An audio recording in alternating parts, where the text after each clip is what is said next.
My name is Nakia Jordan, and I'm talking today about depression and the different aspects of depression and my actual experience with depression as people. But I've dealt with depression, I believe, since I was a child, and I just kind of feel like at this point that it's best to share with not only everyone that's watching, but my daughter in particular, so that she can, view from my example that it's okay to talk about.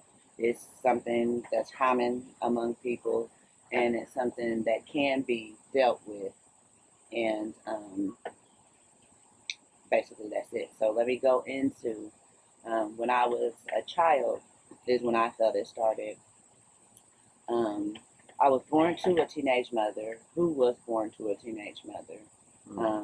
My grandmother, however, was married when she was a teenage mother. However, she still was a teenage mother. Soon after my youngest uncle was 2 years old, they split and got a divorce. Um, and half of the kids went half and half.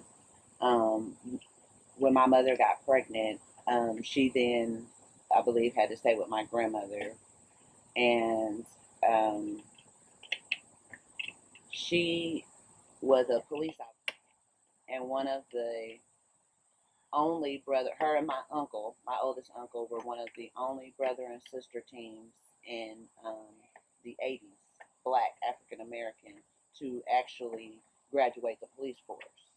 So that right, and so that was and she did it with only a high school education. That was her to prove to my uncle, who had a college education, since she had me and couldn't actually get her college education. She was proving to my uncle that even though she didn't have a college education, she could do what he did, and she did. So that was already, being that I knew that growing up, that was already one of the biggest deals for me. When I got to about the age of 5, I had my father in my life, but you know, he was not as prevalent as the rest of the people there. He didn't stay with me, so I kind of questioned that. But she often let my father come and see me. I didn't know at the time that he had paranoid schizophrenia, and that was the issue that prevented him from actually, my mother letting him see me on a regular basis. I mean, she would let him come around, but it just had to kind of be supervised and things of that nature. So did you feel a sense of abandonment from I that? did, because I didn't understand why. Because I knew my dad did want to see me, Correct. and he would tell me that. Correct. But of course, he wouldn't explain that he had a mental issue, and that's why my mother, of course, a police officer who is, already told to uphold the safety of others, is of course going to uphold the safety of her own child.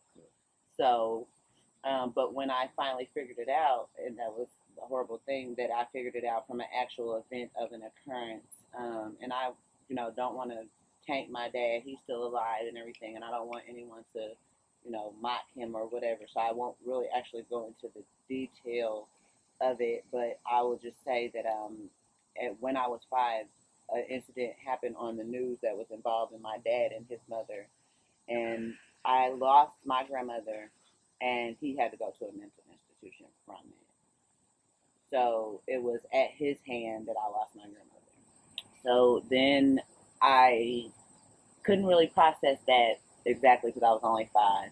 By the time I reached 8, I just knew that my dad wasn't around because he was sick. That's basically, and I kind of knew that my grandmother was deceased, but I didn't know the particulars. Then, when I was 8, my mom committed suicide.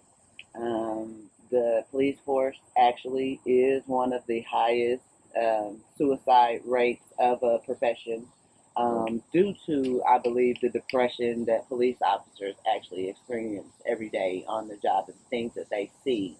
Um, my mom, when right before she committed suicide, August 26th, she was clinically depressed prior to actually committing suicide.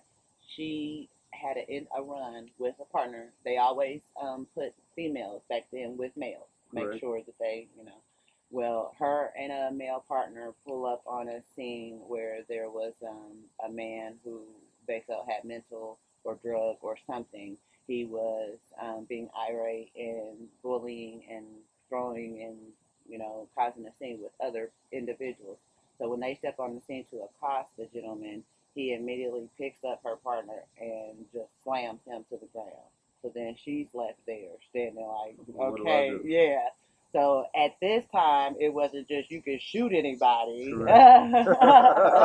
That's what I keep asking my grandmother. How come these cops can just shoot anybody now? Fast forward, she then in the incident with the gentleman that I was just mentioning, she got picked up by her neck and thrown. I think it was like 3 to 4 feet, and didn't break her neck, but had severe injury to her neck and had to be hospitalized and had to be put on medical leave for about 2 to 3 weeks. Well, did your mom share all these events with you? Is that how you found out? That's how I found out. Okay. Well, my grandmother had to tell me because she was in the hospital for a while, and I, as an inquisitive child, at this time I'm 8 years old, so I'm like, where's my mom? I know she's a police officer, she works late, but where is she? I haven't seen her in days, and then that's when she had to explain to me that she had an incident, an accident, and that she would be okay, and this and that. And so I accepted that. I finally got to go see her. When we went to the hospital, however, she didn't seem to be okay, like everyone was explaining, But, I was like, well, she'll just get better. As she came home, she was dealing with some incidents with my stepfather. Her and my stepfather had actually, I had lots of incidents of being proud of my mom. Get out there.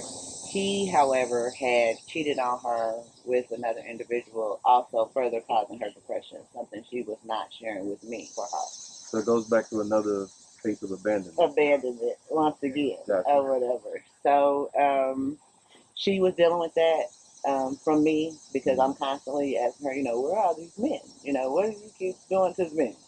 Basically.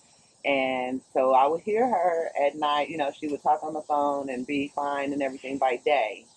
But at night, it would be a constant crying and a constant issue of what have you or whatever. And I recently even spoke to my grandmother about how I wish that, even as a child, and that's something else that, I think this will help. If you can teach children kind of the signs of depression to help and tell someone else for their parent or loved one or anybody that they should happen to encounter, that they can tell there's something wrong. Because even as a child, I knew there was something wrong. I didn't know what, but I knew that there was something wrong. And that's also something that I feel that if you can, I know that it's kind of taboo to talk about, but if you can at least express to your children, hey, if you see someone not doing so well, or if they normally talk to you and they're not speaking, or if they happen to tell you something and say, don't tell someone, but you feel you should tell someone, tell someone. Speak up about it. Speak up about it, because I really feel like I could have, if I would have told my grandmother or my grandfather or someone those things, that she was crying all night, things of this nature that they didn't know, because she was a very strong person. And it, I don't blame myself, but it could have maybe been a way for her to get some assistance and help more than, it could have saved your life. It could have. It could have. And that's why I'm talking today, to let people know how easy it is to save a life just by saying something. It can be that easy. So then after that, when I had no mom and no dad, at this point I'm 8 years old. 8 years old with no mom, no and dad, no dad. And only your grandmother. And only my grandmother. I didn't understand why God did that, period. So I even went through a phase where I didn't believe in God because of that. That took until I had my daughter. And then at 15, I became, I was always an exemplary student. I always made good grades. That never stopped. That's always a weird thing, because usually that's one of the signs that most people have a hard time functioning at that level, at the same level they were. That's one of the ways you can tell that someone is depressed. However, I did kind of what my mother did, and I kind of kicked into overdrive. So like I was making sure that you couldn't tell by the things that I was doing that I was depressed, even though Because I some was people function at a higher level right. because they don't want everybody to know That's that they're correct. down. So And you're that's going what to I do one was of the doing. two. Yeah. Yeah, and that's what I was doing. I was functioning at the highest level that I possibly could to try to, negate any that I'm having any problems. I did that all the way up until I was about 15 or so. And then I start feeling lonely and in the need for some type of male or, figure of not abandonment. Correct. And so that's when then I started experimenting and going on different dates and this and that. But I never, it never led me into promiscuity or anything like that. The first time that I really had a full sexual encounter, I got pregnant. And I was 16 years old. And so that changed my life actually for the better. I know that, most people look like at it in my family because of me being so studious and me being this and that or whatever. But like I said, I really was depressed and they didn't know it. Right. I was contemplating suicide every other day. I was. Do you know how old you were when you first contemplated suicide? Well, actually, and I believe that had to do with my mother. I'm not sure which of, but as soon as my mother killed herself, I contemplated suicide as well. So that's another thing that if we can't get a hold on the depression, it just perpetuates a cycle. It's going to keep perpetuating a cycle because um, you feel like, well, that person did it and now they're out of pain now, or whatever. They're not having to be here like me and go through it. So if I do it, then I'll be out of pain too, and I'll be with that person. Correct. And so, and that's I feel today that that's the reason when I had my daughter that negated that feeling. I knew then that I couldn't do to her what I felt my mother had done to me, even though, what my mother had did to herself was not about me. And I often told her how proud I was of her. And I felt and thought that she was proud of me. Well, when she did that, it felt like she wasn't proud of me, that she was ashamed of me, and that if I wasn't born, she would have had it easier and she wouldn't have had to do this. Correct. Which that was totally not the reason at all. Really, me had mostly not to do with the reason. It was, like I said, her personal matters with her husband, the incident that she had on her job, the fact that she was functioning at a high level and trying not to let anyone, in her circle. She did, the police officers, like I said, since they are the highest as far as suicide, they do require you to take counseling. But if you can pull the counselor, you're done. It's just the assessment.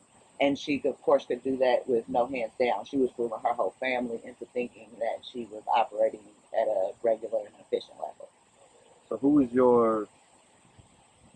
dealing with depression, who is your outlet? Because most people, when I hear you talk about your mom, I hear you talk about how basically she didn't have an outlet to talk to somebody about. She did. My outlet, funnily, has been different friends at different stages of time. Usually is someone that doesn't know me so well because of the fact that I don't want to be judged or I don't want you to later on when we're having a conversation amongst all our friends mention it. I just feel safer if you don't really know me or come around, then how's it going to get out there? That type of thing. And I think that's really an important thing. That worked for me, but the most important thing that I'm trying to get across is that you do need someone that you trust, and don't feel that someone is not trustworthy just because you don't know them. Sure. If they come from, especially if there's their profession, I know that I feel like in the Black community we don't use professionals for what they are for just because of the stigma. I'm currently getting my doctorate degree in finance right now. It's helped me to understand more than just, of course, the financial aspects of things, just the whole way of going about critical thinking in the first place.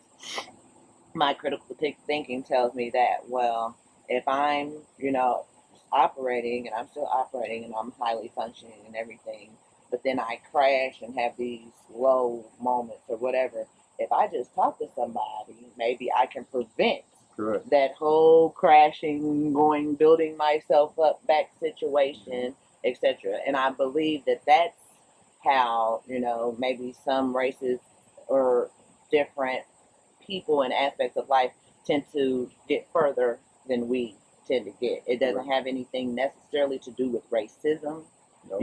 or holding it back. There's plenty of opportunities out here for any and everybody. You just have to actually seize the opportunity. Correct. And take it at face value. Use the tools that are there for you, such as professionals and this and that, for what they are for, and then go forward. So I believe that that's the first thing, that dealing with depression, try to at least think about someone that you may trust, that you can tell anything to, and don't feel like that everybody's against you, against you or judging you.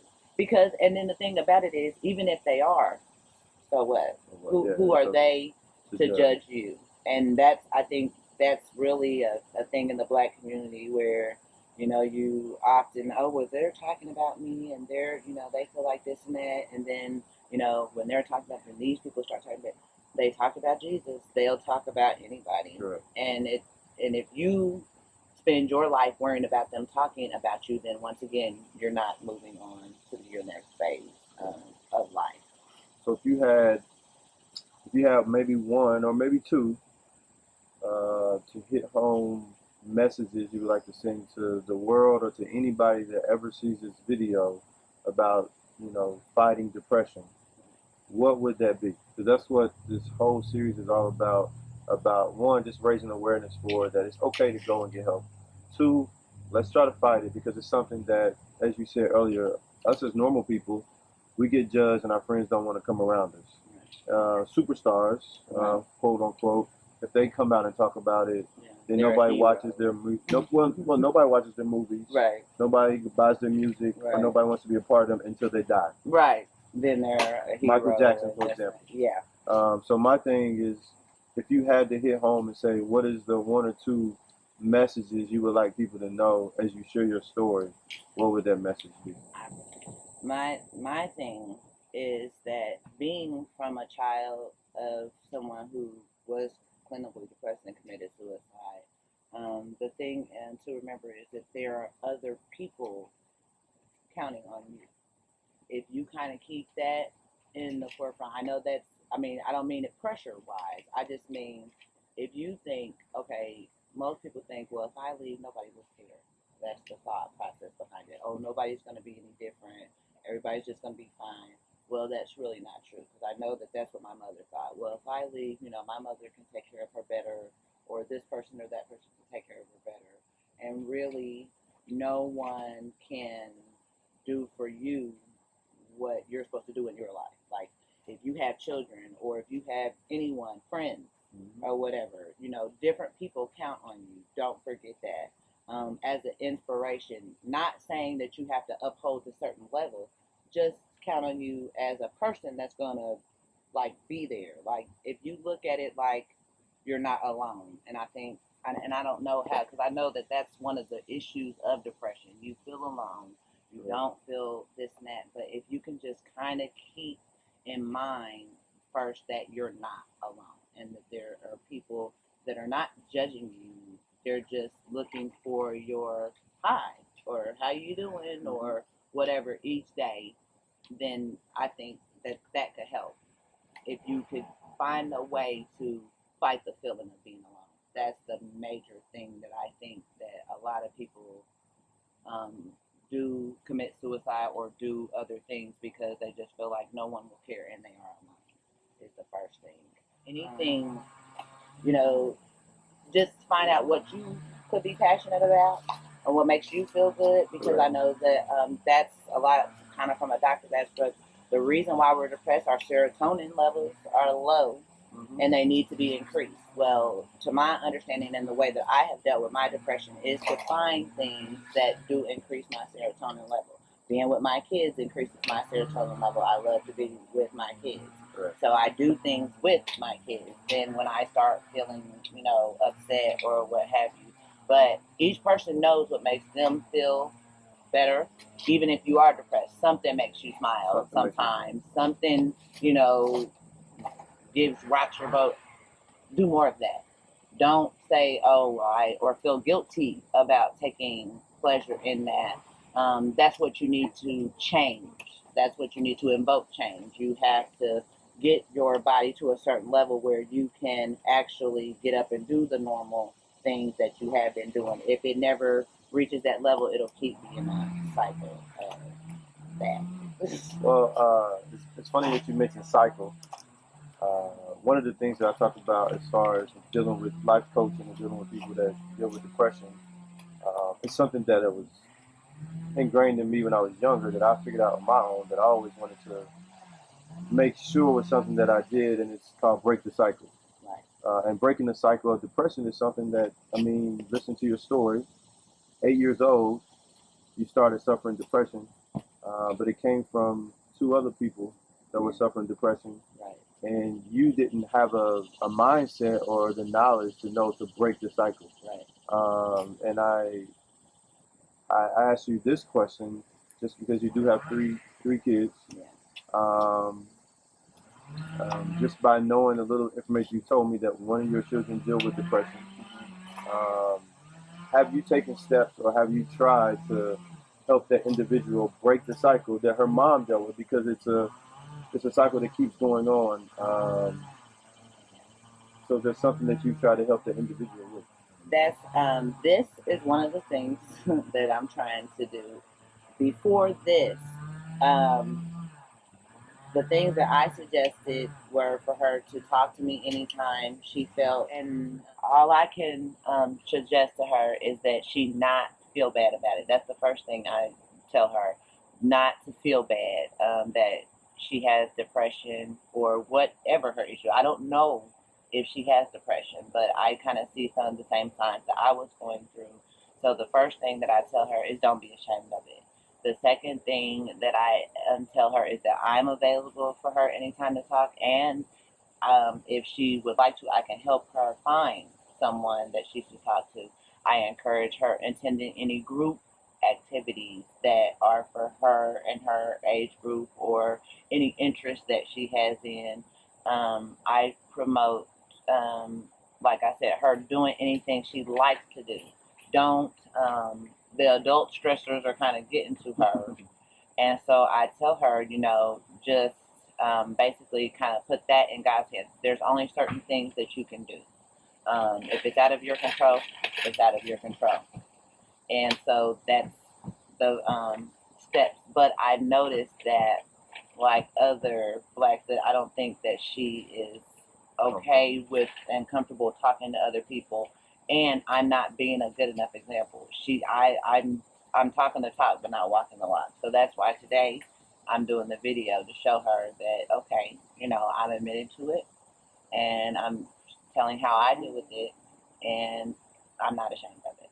Gotcha. Well, we appreciate that, and I think this video is a big step for anybody who's dealt with depression in a chronic matter or in a light matter. Right. I've had my battle, and I've been able to overcome it and things like that. But I think it's a huge thing for you to be able to share this with your daughter, and hopefully that brings her out of her shell and want to share her story as well. But then at the same time, you probably don't realize how you're saving her life or how you're saving someone else's life. And that's what this whole video series is all about.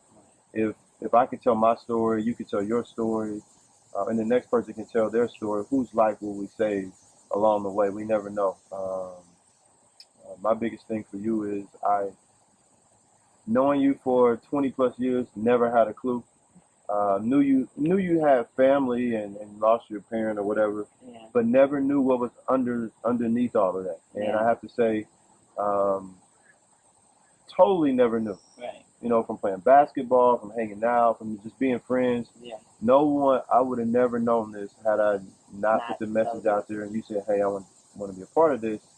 Right. And my message to everybody is you just never know what someone else is going through. That's Just right. because it looks good doesn't mean it's always good. So you always want to say hello and be nice, but then also, you know, hey, are you really doing okay? Right. And you never know, that person says, you know what, I really am dealing with something. That's right. And I have to say, you are one of those people that I just never ever knew and would never ever Yeah. would have thought of it and known that. And that's, I think that's you're right, that's the important message today, that it could be anyone. Like I said, now I'm getting my doctorate degree. I'm doing great.